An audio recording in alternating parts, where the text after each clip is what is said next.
Next up, this is the interesting one to talk about. Right? Keith Jardine steps in for Mike Kyle to take on Gegard Mousasi. At least Jardine's a name because he's fought in the UFC, so it was good in terms of getting name power onto the card, like not losing much. I think maybe. Do you think people will be more excited now rather than Mike Kyle facing? I think so. I don't. UFC crossover. Yeah. I don't think so. Only because, Keith Jardine's been thrown around by tough competition in the UFC. He went on like a 5 straight losing streak or something like that. Yeah, that was pretty bad. I felt bad for Jardine because I like him. He's a good fighter, but I don't know. People seem to figure him out. I'm going to throw that question out there. If he wins. No, he does not get a title shot. It's a running joke with me, but the way things are in Strikeforce, if he beats Mousasi is supposed to get a title shot. Well, what is that? That's like 2-5 in his last 7, I believe. That's not agreed, but you have to factor that in. So you think by losing streak, he really needs to. It's just a different matchup for Henderson as well, though. So do you think there's not much diversity as far as the matchups go in that light heavyweight division? No, I think maybe put him in a fight with OSP after. Because OSP he's moving up too, man. I was gonna say if Mousasi wins, he gets a shot. Do you guys agree with that? Yeah, for sure. Okay. Jardine loses, he gets Kyle. Jardine wins. Yeah. Okay, that Kyle. I think if Jardine loses, he never fights at again. He needs to just win to keep his job there. I think. I was thinking about putting him in there with Muhammad Lal if he beats Mousasi. Yeah, okay, that's fine. Maybe as a way for Lalo to get a good win on his card too, like as an intention for the fight. You're already counting Jardine out, eh? No, as in that would be like the main intention. Yeah, no, I understand. To get Lalo to have a good name on that. You say Lawler? Even though I guess everyone. Huh? Did you say Lawler?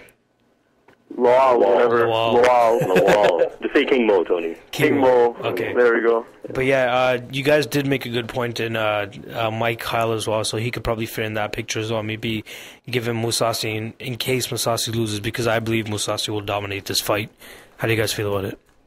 Yeah, Mousasi has only lost, 3 times in his whole career? Yep. He got destroyed by... 39 in 3 years. 39. I don't know. How old is he? 28? 27? He's still really young. He's looked impressive. Yep. He's beaten some decent names. Yeah, I'll take him to win this fight. But you know what? Personally, I'm going to be rooting for Jardine.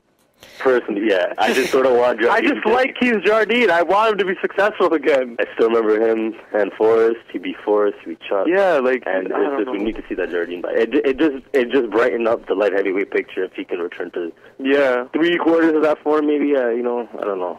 And just to get you guys the fun fact, Gegard Mousasi is 30-3 with his only losses to Muhammad Lal and Akihiro Gono and a Lithuanian fighter that I can't even pronounce his name, so I'm not even going to try that. And, what kind of big names has he beaten? I'm pretty sure he's beaten quite a nice list of good names. Gary Goodridge, that's a name, but not a solid name. Sokoju, Renato Sobral, he's beaten Jacare Souza. Oh wow, there you go. Melvin Manhoef. Sobral. Dennis Kang is there on that list. He's beaten Cyborg. He's an impressive fighter, so I don't know. I see him winning, but I'm rooting for Jardine. I'll be happy if Jardine wins. Is it just me, or does he always seem disinterested when he's fighting? Who? Mousasi. I don't know. He's just like, all right, let's get this over with. There's there's a movie to catch or something. Even when he wins, it's just like, It's just whatever. Him and Fedor have the same kind of mindset. Maybe they only care when they lose. Yeah. Otherwise, it's like, it's just another day on the job. All right. Co-main event, lightweight championship on the line. Gilbert Melendez taking on Tatsuya Kawajiri. This is going to be fun fight. fight. I love lightweights, man. These little weight classes, they just keep going at it for 5 rounds. That's ideal. I think every weight class, 155 and lower, they should all be 5-round fights minimum.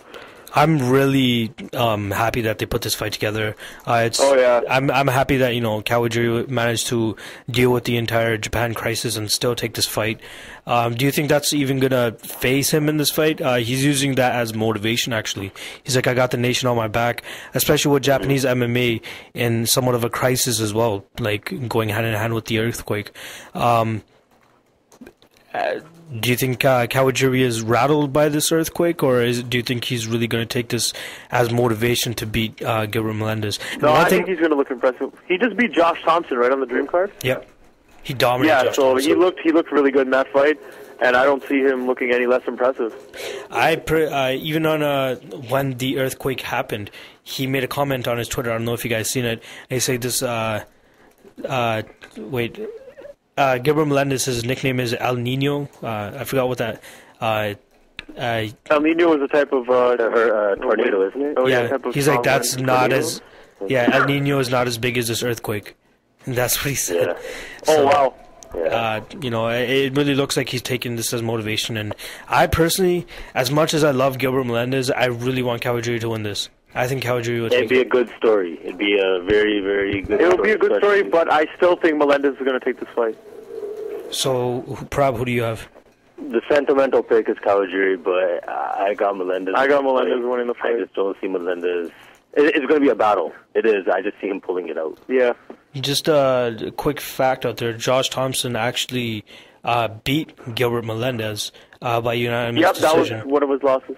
But then Melendez came back and beat him as well. Melendez has actually avenged both of his losses, and he only has 2 losses on his whole record. Yeah. So very impressive. I'm going to be the other guy. I'm going to take Kawajiri just because I really like Kawajiri, and I think he does have the skill set to actually beat Melendez. He's a tough dude. Yeah, he's a tough guy. Tough. Like the fight. Don't get me wrong. The fight could go either way. So don't get me wrong in thinking that I think Kawajiri is going to dominate this fight. It's going to be a war, and I think Kawajiri will take it. It's yeah, 55-45 for Melendez to me. It's very close, but I don't know. I still have Melendez. I got Melendez taking the fight. Yeah. All right. So main fight: Nick Diaz, Paul Daly, welterweight championship on the line. Who do you guys got and why? I got Nick Diaz. Simply because I think, just look at the Koscheck fight. Koscheck got him to the ground. Daly was kind of lost, and Diaz's ground game is just too good and too proficient to not finish him if this fight goes to the ground. And although I'd give Daly the edge in the stand-up department, but Diaz is tough, and he just keeps coming forward. So I think he would just take a couple of shots and take it to the ground. And just finish him. Yeah, you've seen what happened with Koscheck against Daly.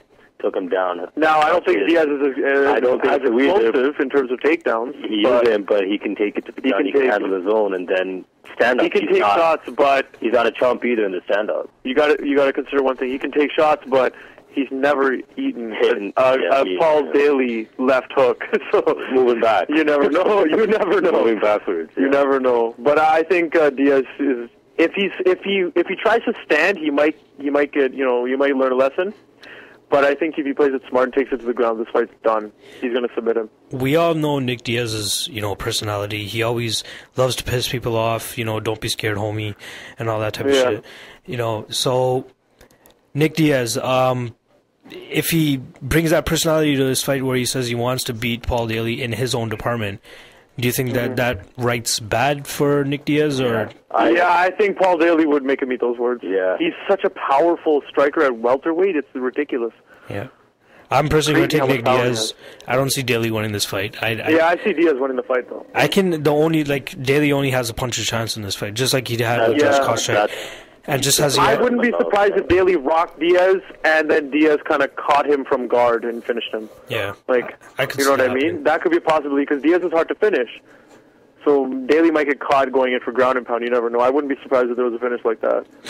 You get caught with one good punch, anybody goes down. All right, so it's Diaz But unanimous Diaz, decision. he seems like a guy who would have quick recovery and be able to, fight off his guard and get a good submission in. So it's a Diaz unanimous decision. Yeah, right Diaz.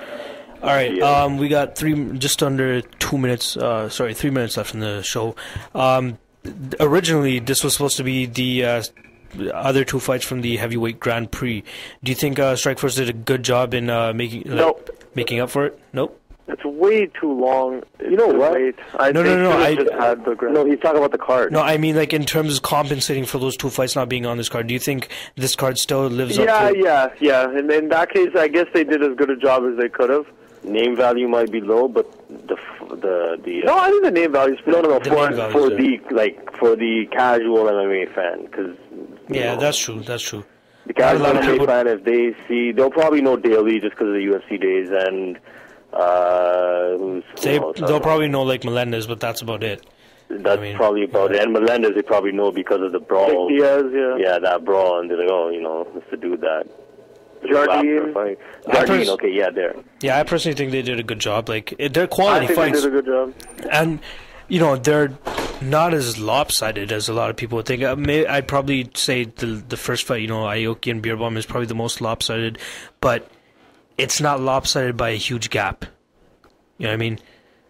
Yeah. So, maybe the Jardine-Mousasi fight, but then again, Mousasi and Jardine, they bring an interesting aspect to this fight, in my opinion. So, yeah, anything else you guys want to say? We got a minute left. No, I'm good.